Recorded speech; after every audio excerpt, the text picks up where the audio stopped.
In the Scottish Highlands, near Loch Ness, there's a mythical creature, but it's not a monster. It's a mutant. And her name is Jo Cameron, a 72-year-old retiree with a rare genetic mutation that makes her impervious to pain. There are many ways people who don't feel pain for various reasons.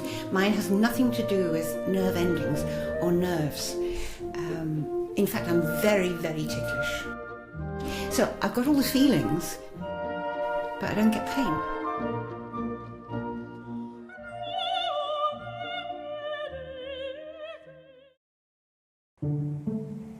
Six years ago, Cameron went to the hospital for hand surgery, a procedure that generally involves an excruciating recovery period.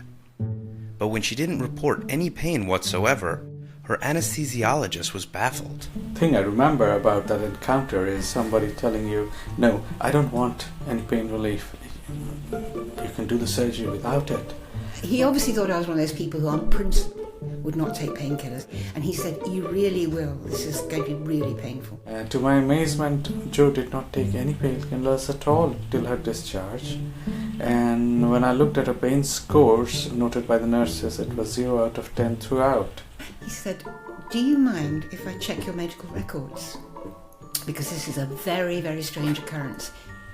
And her story got more and more interesting. She had walked out of a car crash at age 8 years with broken collarbones without any pain. She had a hip surgery the year before, and she didn't need any painkillers after the surgery. So that's when I got convinced that here's somebody who is genuine, does not feel pain, and needs to be investigated further.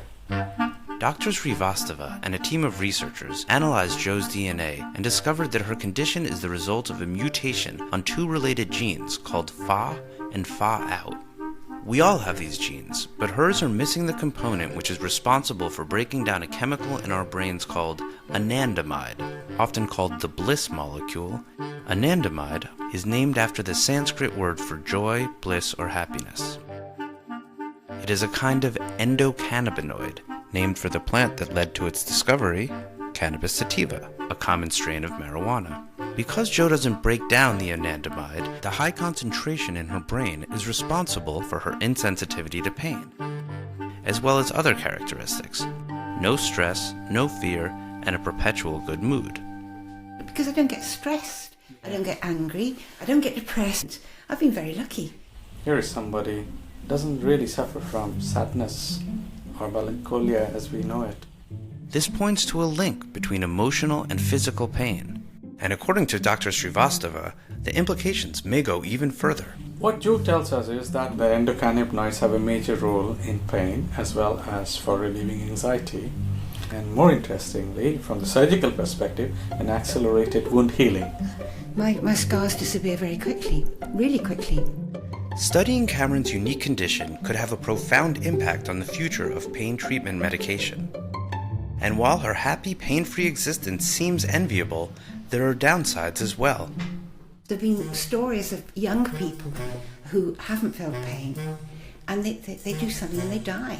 It's not so much now because my family watch me, and I've got Jim who's brilliant. I see my role as to look after Jo, but particularly now that I know the situation, but it's nothing compared to how well she's looked after me. In the Highlands of Scotland, near Loch Ness, there lives a mutant superhero with the potential to heal humanity's pain.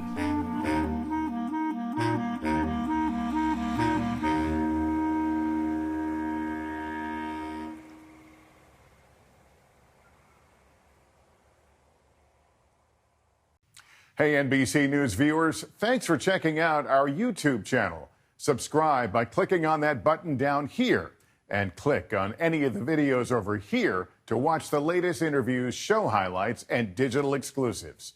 Thanks for watching.